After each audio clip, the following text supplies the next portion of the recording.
আর আজকে বেকারের সংখ্যা ইন্ডিয়াতে সবচেয়ে বেশি লাফিয়ে লাফিয়ে বাড়ছে। আর আমরা চাকরি দিচ্ছি, ওরা চাকরি কাটছে, বলছে বোমা ফাটাবো বোমা।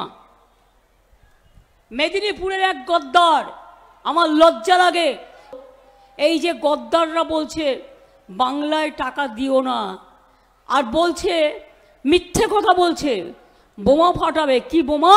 না 26,000 ছেলে মেয়ের টিচারদের চাকরি খেয়ে নিল, যেন মগের মুলুক। আমি নিজেও আইনটা একটু একটু জানি, আমি না নিজেও কিন্তু লয়ার। আমি আপনাদের পরিষ্কার বলি, আমরা সুপ্রিম কোর্টে ছাত্রছাত্রীরাও গেছে, প্রশাসনে যারা আছেন তারাও গিয়েছে। আমি এখনও বলি, কাজ করতে গিয়ে যদি কোনো ভুল হয় সংশোধন করে দাও, সময় দাও, করে দেবো, কোনো অসুবিধে নেই। সব মানুষ যে সব কাজ সঠিকভাবে করতে পারে তার তো কোনো মানে নেই। নেতাজি সুভাষচন্দ্র বসু তার বইতে এক জায়গায় লিখেছিলেন, তরুণের স্বপ্ন বইতে, রাইট টু মেক ব্লান্ডার, মানুষের অধিকার আছে ভুল করবার, যদি কেউ ভুল করে সংশোধন করে দাও। কিন্তু কখনো তোমরা বলতে পারো না যে বোমা ফাটাবো বলে 26,000 শিক্ষক শিক্ষিকার চাকরি চলে যাবে এবং তাদের পরিবার না খেতে পেয়ে মারা যাবে, এবং বলছে 12% সুদ সমেত 4 সপ্তাহের মধ্যে টাকা ফেরত দিতে হবে। এত বড় সাহস! অনেক বোমা আছে না, অনেক পিস্তল আছে। তৃণমূল থেকে বিজেপিতে গেল কেন? টাকা রক্ষা করতে হবে না, নাহলে ইডি ধরবে, সিবিআই ধরবে, ইনকাম ট্যাক্স ধরবে, এনআইএ ধরবে। তাই নিজেকে বাঁচানোর জন্য আজকে মনে রাখবেন, সবচেয়ে বেশি গদ্দারি যে করেছে সে আপনাদের মিদনাপুরে জন্ম নিয়েছিল মির্জাফরে। তার নাম মুখে বলতে আমার লজ্জা লাগে, আমি বলবো না। গদ্দারদের একটা সংজ্ঞা আছে, যারা সব সংজ্ঞাকে ছাড়িয়ে যায়। তিনি বুকে হাত দিয়ে বলতে পারবেন তিনি কারোর কাছে কিছু নেননি? তিনি বলতে পারবেন কতজন তার হাত দিয়ে পেয়েছে? তিনি বলতে পারবেন পুরুলিয়ার লোকেরা রাস্তায় কেন বসেছিল?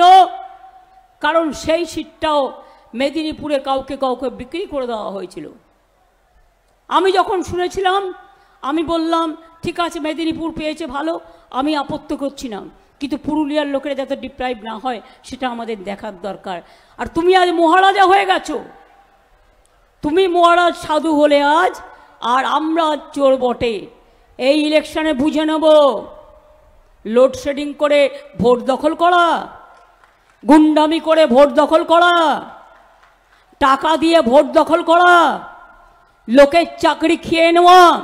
মনে রাখবেন 26,000 ছেলে মেয়ের চাকরি খাওয়া মানে 2.5 লক্ষ, এবং এরপরে যদি আরও সবার চাকরি খায় কোথায় যাবে মানুষ? সংখ্যালঘু ভাই বোনেদের কাছ থেকে, আমার সাধারণ বাঙালি ঘরের ভাই বোনেদের থেকে সবাই ভালো থাকুন, সুন্দর থাকুন। আর মনে রাখবেন, জুন মালিয়াকে প্রার্থী করলে আপনাদের এলাকায় যা যা প্রবলেম আছে, যতটুকু পারবো, যেটুকু বাকিও আছে দেখে দেবো। মনে রাখবেন, বিজেপি 5 বছর ভোট নিয়ে গেছে, কিচ্ছু করেনি। আর যে দাঁড়িয়েছে তিনি সেজে গুজে ঘুরে বেড়াবেন, কিন্তু তিনি কাজ করবে না। আর জুন মাটির মেয়ে, জুন কিন্তু কাজটা করবে। তাই আমার প্রার্থী জুন মালিয়াকে আপনাদের সকলের জন্য বলবো, জুনকে ভোট দিন, সকাল সকাল ভোট দিন, জোড়া ফুলে ভোট দিন, তৃণমূলে ভোট দিন, নিজের ভোট নিজে দিন, অধিকার রক্ষা ভোট দিন। দেশ বেচতে দেবেন না, ধর্ম বিক্রি করতে দেবেন না, মানবতা বিক্রি করতে দেবেন না, মানুষ বিক্রি করতে দেবেন না, আপনার চাকরি বিক্রি করতে দেবেন না, আপনার অধিকার বিক্রি করতে দেবেন না। ভালো থাকুন, সুস্থ থাকুন। বিজেপি করলে বেল, আর তৃণমূল করলে জেল, এসব আমরা চোখে দেখছি, নজর রাখছি। আমি বিচারপতিদের অসম্মান করি না, কিন্তু যেভাবে বিচারের রায়ে, রবীন্দ্রনাথ ঠাকুরের ভাষায় বলি, গণতন্ত্র আজ নির্বিচারে কাঁদছে, গণতন্ত্রের কণ্ঠকে স্তব্ধ করে দেওয়া হয়েছে। আত্মপক্ষ সমর্থনের সুযোগ না দিয়ে এত এত মানুষের চাকরি খেয়ে নেওয়া হয়েছে। স্কুল চলবে কি করে? কে চালাবে স্কুল? শিক্ষক শিক্ষিকারা না থাকলে ছাত্রছাত্রীরা পড়াশোনা করবে কি করে? এই কোশ্চেনগুলোর কোনো উত্তর আছে? আসল কায়দাটা কি জানেন তো? এদের চাকরি বাতিল করে দিয়ে বলবে এরা যেন কেউ ভোটে কাজ করতে না পারে, আমাদের সেন্ট্রাল এজেন্সির যারা আছে তারা যেন ভোটে কাজ করে, তাই বাংলার ছেলে মেয়েদের তারা বিশ্বাস করে না। দিতাং তাং দিতাং তাং দিতাং দিতাং দিতাং তাং আবে তপা এইটি ভাগারা করলি আবে তপা এইটি ভাগারা করলি। এ দেশ তোমার আমার আর আমরা গড়ি খামার, এ দেশ তোমার আমার আর আমরা গড়ি খামার, আর আমরা গড়ি স্বপন দিয়ে সোনার কামনায়। আয় রে আয় লগন বয়ে যায়, মেঘ গুড় গুড় করে চাঁদের সীমানায়, পারুল বন ডাকে চম্পা ছুটে আয়, মুরগিরা সব হাতে কোমর বেঁধে যায়। আয় রে আয় আয় রে আয় আয় রে আয় আয় রে আয়। আগের বারে সিটটা আমরা হেরেছিলাম, এবারে আপনারা সিটটা দেবেন তো? আজকে কৈফিয়ত তো আমার দেওয়ার কথা নয়, কারণ এটা আমি ইলেকশনে দাঁড়াইনি, কৈফিয়ত বিজেপিকে দিতে হবে। প্রার্থী বদলালে কাকের বাসায় কোকিল এসে ডিম পাড়ে, কিন্তু কোকিল যখন বড় হয়ে যায় কাকের বাসা ছেড়ে পালিয়ে যায়। আপনারা কেন আপনাদের আগের প্রার্থীকে না দিয়ে অন্য একজনকে নিয়ে এলেন? কার জন্য? কিসের জন্য? কি করবে সে? কি করবে?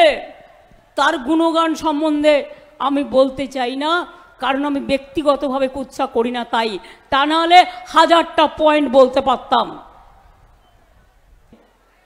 মনে রাখবেন, যারা 100 দিনের কাজের টাকা বন্ধ করে দিয়েছে, আবাস বন্ধ করে দিয়েছে, রাস্তার টাকা বন্ধ করে দিয়েছে, রেশনের টাকা বন্ধ করে দিয়েছে, এবার ভোটে ভালো করে জোড়া ফুলে ভোট দিয়ে ওদের পুরো দিল্লিতে সরকার আসাটাকে বন্ধ করতে হবে।